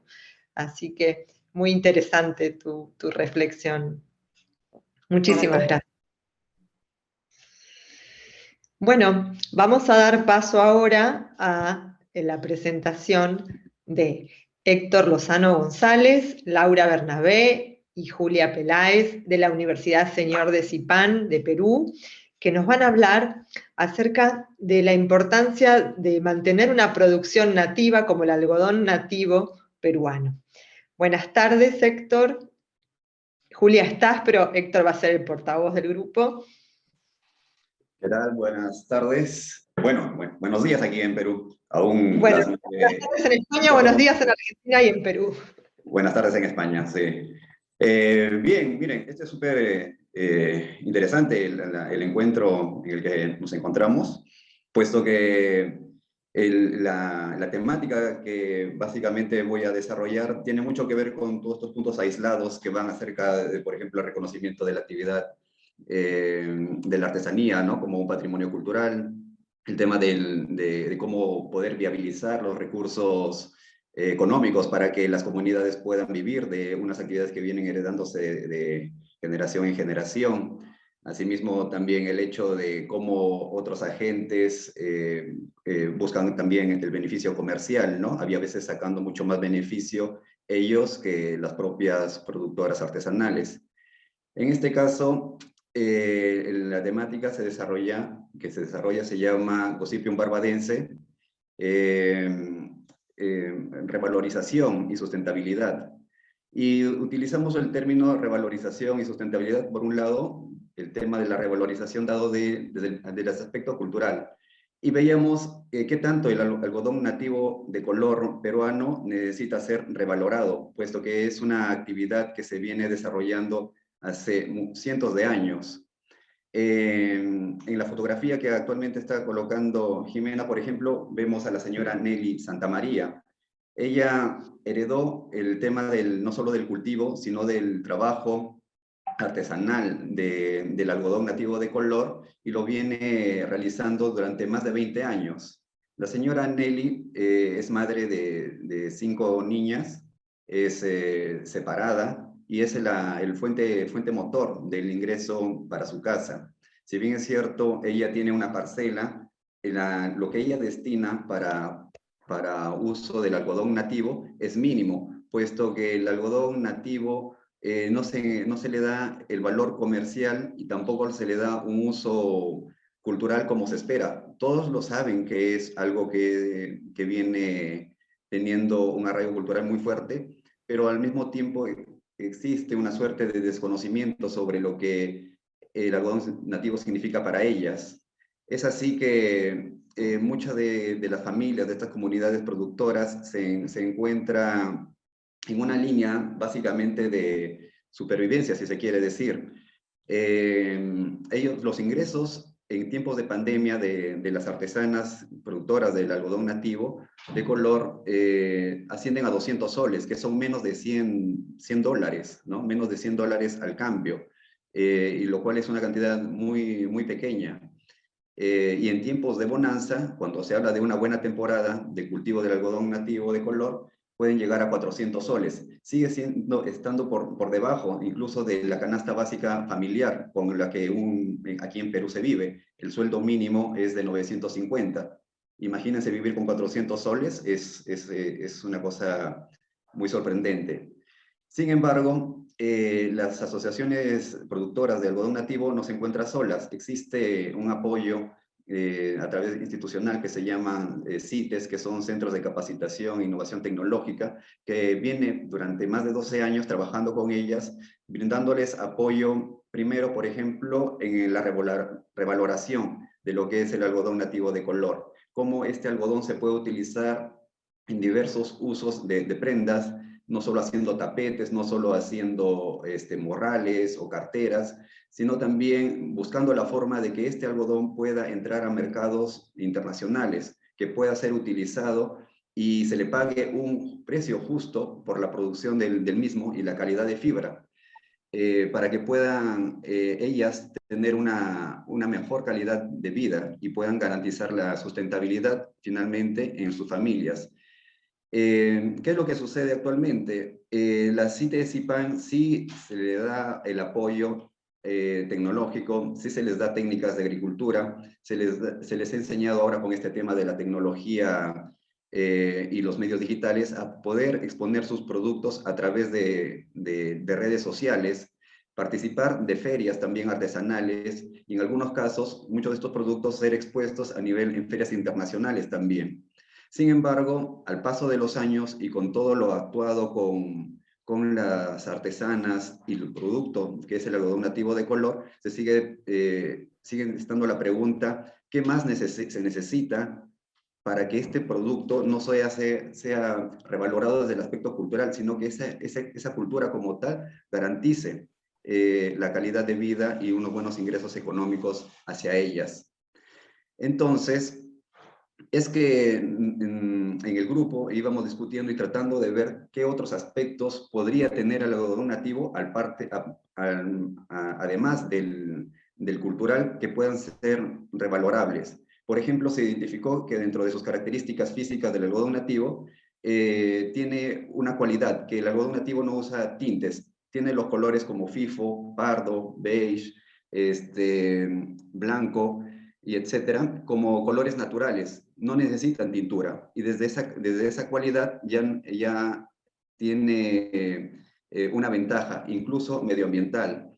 Otra cualidad del algodón nativo de color es que puede crecer en terrenos agrestes, no necesita mucha agua tampoco para su cultivo, puede permanecer incluso hasta 5 años en condiciones de terreno agreste. Y entonces es un algodón altamente resistente, por lo cual tampoco se podría decir de que se necesita grandes cantidades ingentes de agua como para explotar un recurso que también es vital, como el agua. Por otro lado, también se observa de que la forma de esta agroecología que ellas practican también es muy amigable hacia el medio ambiente, y que son características que se necesitarían difundir también mucho más al margen del valor cultural.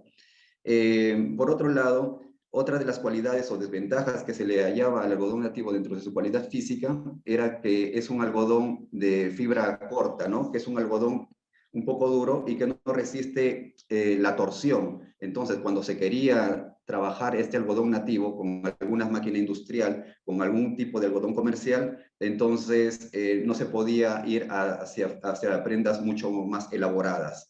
Es ahí de que también tecnológicamente se empezó a trabajar de qué manera se podría fabricar algunas máquinas que pudiesen garantizar la adecuada torsión de este algodón para poder entrar en una mayor escala de la producción de este algodón. y así garantizar de que las parcelas de estas productoras no tengan que ser compartidas con la cría de animales o con cualquier otro tipo de cultivo para subsistir, sino que vean que el algodón nativo puede ser una fuente de ingresos y así ellas ampliar el número de hectáreas dentro de su contexto de vivienda, ¿no? Rural en el que ellas se encuentran. Y por último, también difundir estas características para que las algodoneras y las algodoneras productoras también tengan la apertura sobre de qué manera ellas pueden comercializar mejor sus productos. Y me explico aquí de una mejor manera. Las asociaciones culturales, perdón, las asociaciones productoras lo que buscan principalmente es ser partícipes de todo el proceso de producción del algodón. Ellas quieren estar en la producción, bueno, desde la siembra, desde la cosecha, desde el hilado, desde el tejido, desde participar de la feria, desde vender. Entonces ellas no tercerizan nada tampoco, ¿no? Porque también sienten un celo con respecto a que otras personas pudiesen llevarse mejores beneficios de los que ellas hacen.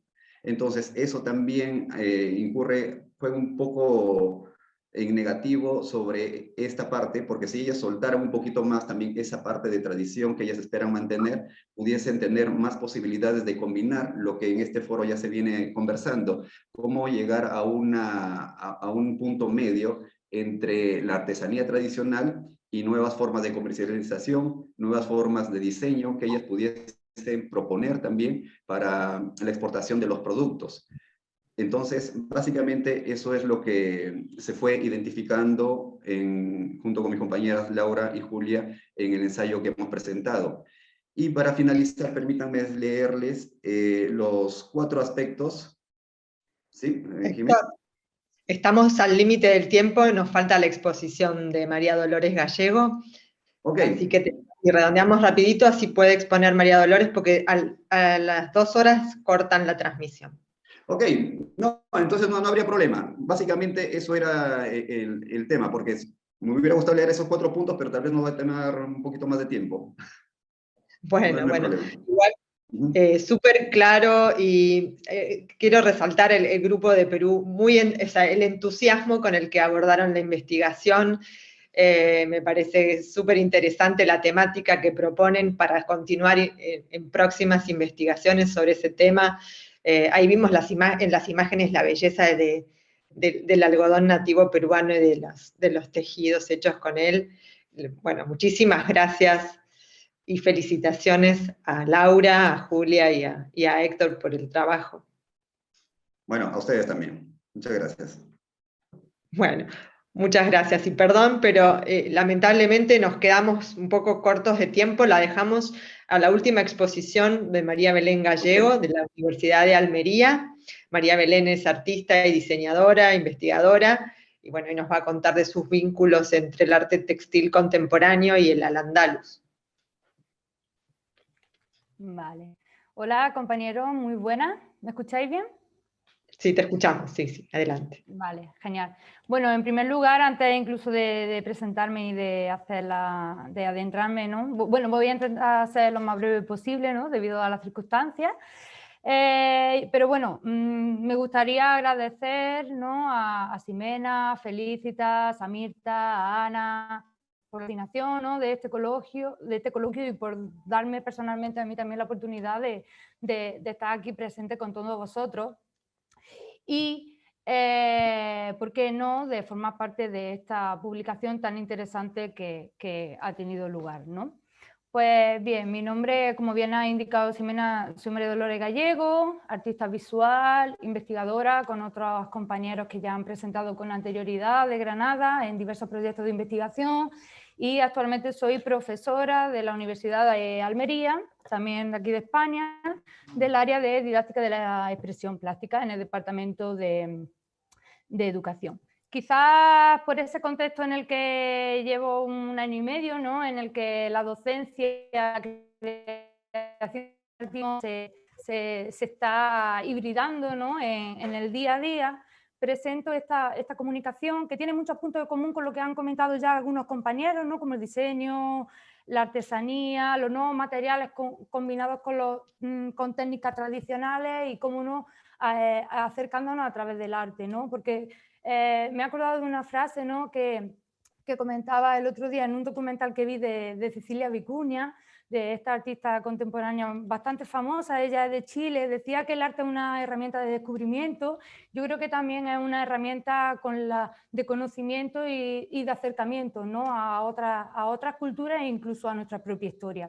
Entonces la presentación que aquí traigo, ¿no? Y que es el título también de mi texto y publicado en el cuaderno 141, se titula Educación Artística y Comunicación del Patrimonio de Al-Ándalus, que bien podemos visualizar en esta imagen para que tengamos una idea, a través del diseño contemporáneo y sobre todo una propuesta, ¿no? Por la necesidad, sobre todo desde esta perspectiva desde el ámbito educativo, la necesidad de acercar el arte y la artesanía y los procesos artesanales y la creación, ¿no? Y el desarrollo de la creatividad a los contextos educativos, ya sean formales o no formales, y fuera del ámbito de escuelas de arte y de bellas artes, ¿no? Acercar a la ciudadanía en general o incluso a esos futuros profesores y a esos formadores propuestas en las que patrimonio cultural, cultura, ¿no? Aspectos identitarios también, artesanía y arte contemporáneo están combinados en un mismo pack, ¿no? Por decirlo de alguna manera. Bien, Al-Ándalus es un periodo bastante importante de la península ibérica y que tiene un calado muy hondo aún, si cabe, en la contemporaneidad, en una ciudad como Granada y también en la comunidad de Andalucía o norte de España. Ejemplo de esas decoraciones tan características, ¿no? Y de uno de los monumentos más representativos de ese momento cultural e histórico, ¿no? de la península ibérica es la Alhambra de Granada. Y personalmente yo, al igual que otros compañeros, que también Belén Manzueco podría ser uno de los ejemplos, algunos de sus trabajos, ¿no? Pero al igual que otros compañeros artistas contemporáneos, ya no solo andaluces, sino incluso internacionales como Mina Selma, Soledad Sevilla, Sian Scali, ¿no? Han tomado como inspiración a este monumento, ¿no? A sus elementos decorativos para crear sus propias producciones de arte contemporáneo. En mi caso, dentro de esta vertiente, insisto, ¿no? Os presento algunas de las obras, ¿no? Como la que podéis ver aquí, Textil Alambresco número 10, que forma parte de una colección de textiles, bueno, más bien una colección de un proyecto artístico en sí, una colección de diversos diseños artesanales, en los que se combinaban diversas técnicas, tanto tradicionales como innovadoras, que estuve desarrollando entre 2013 y 2015, ¿no? Esa colección de diseños al final estaban inspiradas en las teselas de esos alicatados que veíamos en la imagen anterior, ¿no?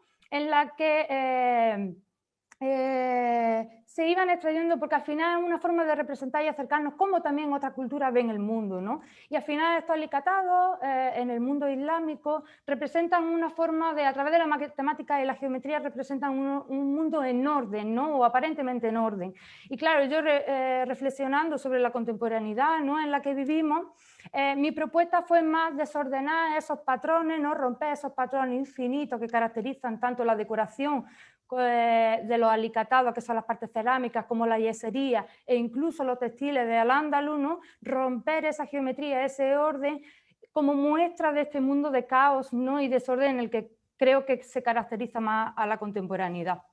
Entonces, dentro de ese trabajo, ¿no?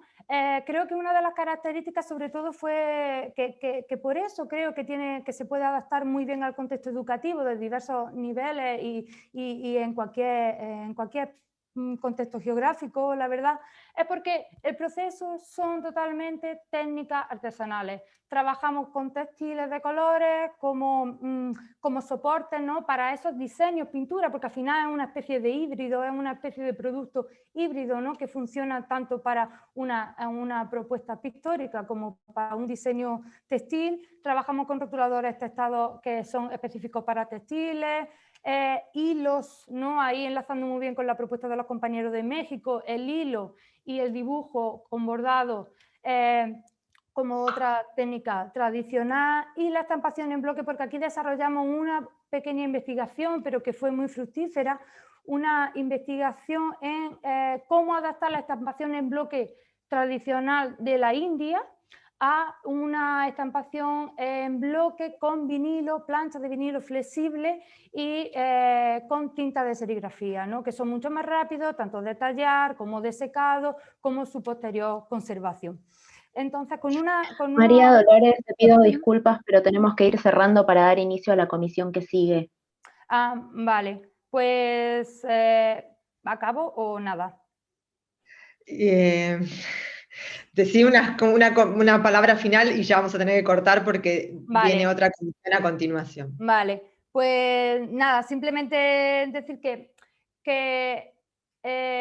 la necesidad, ¿no? Se observa que al final, para que la sociedad en general, o creo que desde mi punto de vista, que para que la sociedad en general valore la artesanía, ¿no?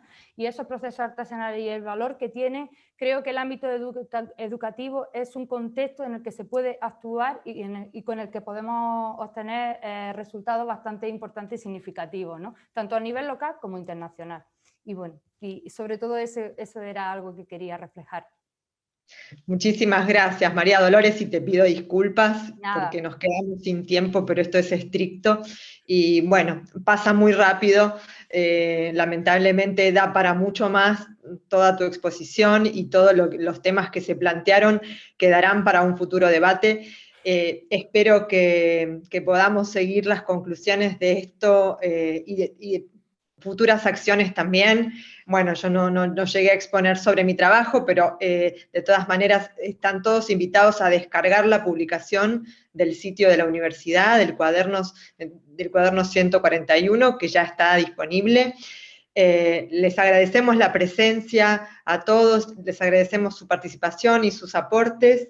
Y bueno, tenemos que despedirnos, así que seguiremos por otros foros y en contacto, generando nuevas posibilidades de investigación y de trabajos de diseño conjunto. Muchas gracias.